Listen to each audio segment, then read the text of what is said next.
최근 일본의 한 군사 전문가가 일본 정치인들이 한데 모인 자리에서 한국을 따라 배우라며 노골적인 주장을 펼친 것을 놓고 일본 매체들 사이에서 큰 화제가 되고 있습니다. 이와 관련해 일본의 유력 매체인 산케이 신문은 경제와 기술 분야뿐만 아니라 방위산업에서도 나날이 국제적 지위가 쇠락하고 있는 일본의 위상을 다시 제고하기 위해 일본 정부가 절치부심을 거듭하고 있는 가운데 최근 일본의 집권 여당인 자민당과 공명당 국회의원들이 일본의 대표적인 글로벌 안보 전문가이자 캐논 글로벌 전략연구소에서 활동하고 있는 이토 히로타로 주임 연구원을 초청해 오늘날 비약적인 성장을 거듭하고 있는 한국의 방위산업을 집중적으로 배우는 자리를 가졌다고 보도했습니다. 자민 공명당 양당은 30일 방위장비품 수출로를 정한 방위장비 이전 3원칙 운용지침에 관한 실무자협의 제6차 회의를 국회 내에서 열었다. 한국의 외교안보 정책에 정통한 이토 히로타로 캐논 글로벌 전략연구소 주임연구원으로부터 한국이 방위장비품의 수출을 급속히 늘린 요인에 대해 의견을 청취했다. 실제로 일본 매체인 산케이 신문은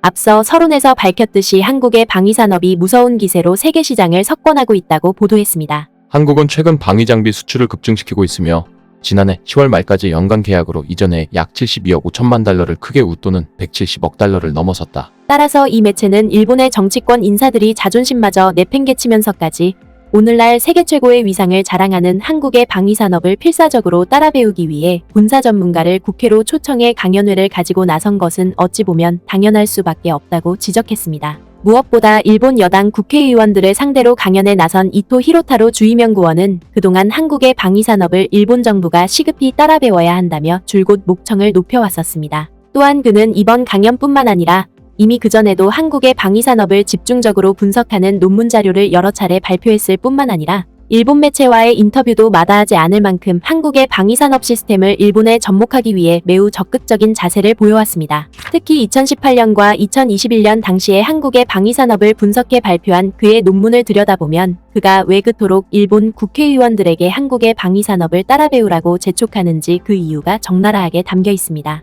먼저 그는 오늘날 한국의 방위산업이 눈부시게 발전할 수 있었던 근본적인 배경을 살펴볼 필요가 있다고 지적했습니다. 한국의 방위산업은 탄생한 지 40년이 넘는 세월이 흘렀다. 대한민국 정부가 수립된 1948년 당시 국방을 담당하는 한국군은 소총 등 기본적인 장비만 보유하고 있어 자신의 보유한 군사력만으로는 북한의 군사력에 대항할 수 없는 상황이었다. 이후 1950년 6.25 전쟁이 시작되자 사흘도 안 돼 수도 서울 함락을 허용해버린 이유 중 하나는 소련으로부터 전차 등 장비품을 공여받은 북한군에 맞서 미국으로부터 최소한의 장비만 제공받았기 때문이다. 그러나 한국은 미국을 중심으로 한 16개국 군대로 구성된 유엔군의 지원으로 국가 독립을 사수했다. 한국 전쟁 정전 이후 1953년 7월에 체결된 한미상호방위 조약에 따른 미국과의 동맹관계를 기반으로 자국의 안보를 유지해왔다. 한국 경제는 한강의 기적이라 불리는 중공업을 중심으로 한 고도 경제 발전을 이룩함으로써 북한과의 경제력 차이를 역전시켰고 현재도 그 힘의 차이를 계속 확대하고 있는 상황이다. 마찬가지로 군사력도 그 구성요소 중 하나인 장비품에만 초점을 맞추면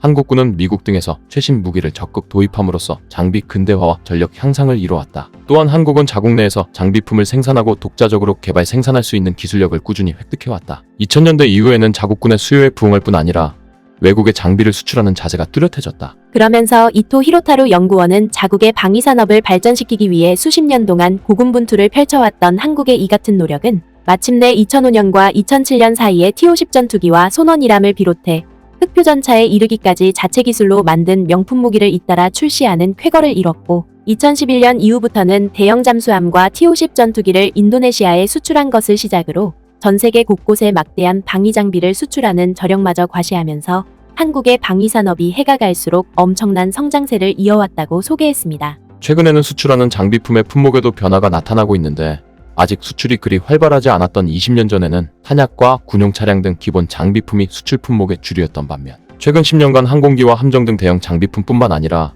최첨단 전자기기를 사용한 첨단 기술 무기와 무인기까지 품목이 늘어나면서 다양해지고 있다. 또한 이토 히로타루 연구원은 한국의 방위산업이 전 세계에서 거센 돌풍을 일으킨 배경에는 국가 정상의 세일즈 외교도 큰 몫을 차지했기 때문이라고 밝혔습니다. 이는 한국 대통령이 해외를 순방할 때면 상대국과의 국방협력은 물론이고 방산제품 수출에도 전력을 쏟음으로써 한국제 방산무기의 우수성이 전 세계에 널리 홍보되는 효과를 발생시키고 있다는 것입니다. 하지만 그는 일본의 방위산업이 한국처럼 성장하기 위해서는 반드시 극복해야 할 장애물이 있다고 지적했습니다. 바로 일본의 방위산업을 발전시키려는 발걸음 과정에서 미국의 견제를 극복할 수 있는 토대를 갖추지 않고서는 단 한 발자국도 내딛지 못한다는 것입니다. 실제로 그는 한국의 방위산업이 40년 전에 본격적인 발걸음을 내딛었음에도 불구하고 1980년대부터 1990년대까지 기나긴 정체 국면에 접어들 수밖에 없었던 것은 바로 미국 정부가 기술 이전은커녕 한국에 대한 방위장비 수출마저 사사건건 어깃장을 놓았기 때문이라고 덧붙였습니다.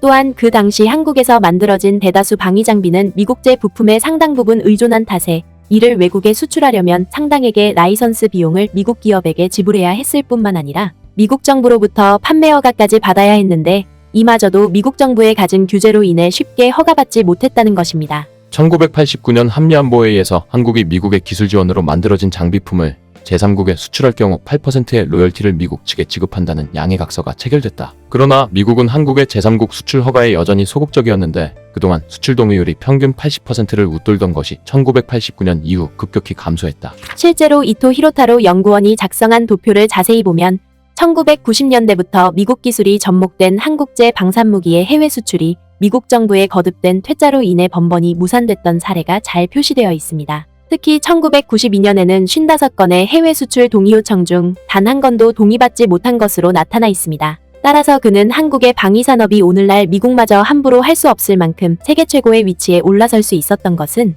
강대국에 의존하지 않기 위해 독자적인 기술 개발에 필사적으로 나섰기 때문에 가능했다고 극찬했습니다. 이후 한국은 독자적인 기술력 획득과 미국에 대한 기술 의존 탈피에 총력을 기울이게 된다. 현재 인도네시아와 공동 개발하고 있는 차세대 전투기가 바로 그 예다.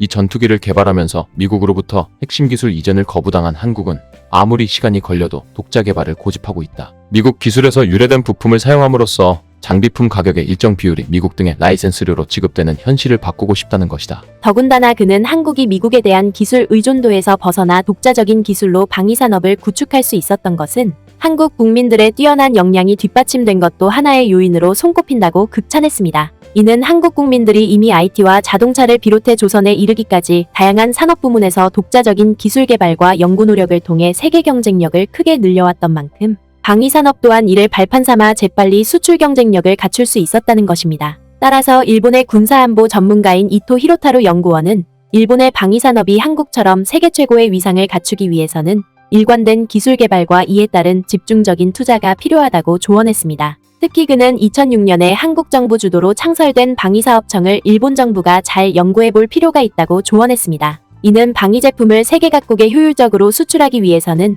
정부 차원의 제도적 뒷받침과 재정 지원이 필수적이라는 것입니다. 우리의 방위산업을 활성화하려면 해외 수출 확대는 피할 수 없는 선택이다. 한국이 국방외교를 활용해 장비품 세일즈와 연계하는 체제를 어떻게 정비해왔는지 등 한국이 지금까지 직면해 왔거나 현재 극복해야 할 문제에서 좋은 교훈을 얻을 수 있을 것이다. 결국 일본 정치권 인사들을 향해 한국을 따라 배우라며 목청을 한껏 높이고 나선 일본 연구원의 이 같은 외침은 지난 수십 년 동안 우리의 주권을 제멋대로 휘두르려는 강대국들의 입김에 맞서 우리의 영토와 주권을 우리 스스로 지키기 위해 상상할 수 없는 역경을 헤치며 독자적인 방위산업을 구축해왔던 우리 국민들의 저력이 세계 각국에 크나큰 감명을 선사하고 있음을 여실히 증명해주고 있습니다. 구네스북 영상을 재미있게 보셨다면 구독과 알림 설정 부탁드리겠습니다.